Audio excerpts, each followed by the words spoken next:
आसाममधील एका 22 वर्षांच्या तरुणानं घोटाळ्यात हर्षद मेहताला देखील मागं टाकलं आहे।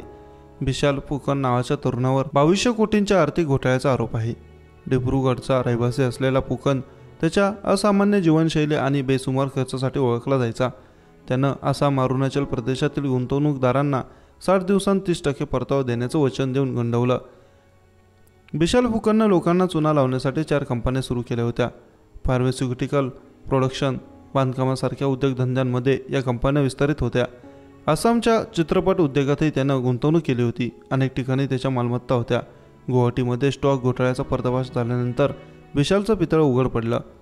डीबी स्टॉक ब्रोकिंग कंपनीचा मालक दीपंकर बर्मन बेपत्ता झाल्यानंतर फुकनच्या आर्थिक व्यवहारांच्या तपासाला वेग आला। प्राथमिक तपासानंतर संशय वाढला। पोलीस तपास सुरू होताच फुकननं फेसबुकवर एक पोस्ट केली। सगळ्या गुंतवणूकदारांचे पैसे परत केल्याचा दावा त्याने केला। तुमचा पैसा सुरक्षित असल्याचं त्यानं गुंतवणूकदारांना सांगितलं। डिब्रूगड पोलिसांनी 2 सप्टेंबरच्या रात्री विशालच्या घरावर छापा टाकला।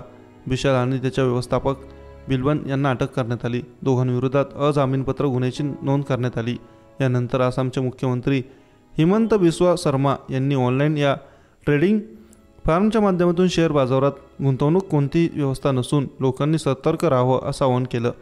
पोलिसांनी अवैध दलालांविरुद्ध गुन्हे नोंदवले असून राज्यातील पूर्ण रॅकेटचा पर्दाफाश करण्याचे प्रयत्न सुरू असल्याचं शर्मा यांनी सांगितलं। कमी वेळात श्रीमंत होण्यासाठी काही जण शॉर्टकटचा वापर करतात। असे लोक अल्पावधीत गुंतवणुकीवर अधिक परतावा देणाऱ्या योजनांमध्ये फसतात।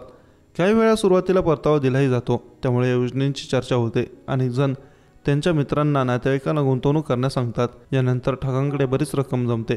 त्यानंतर ते पैसे देण्यास टाळाटाळ करतात आणि लोकांचे कष्टाचे पैसे बुडवतात।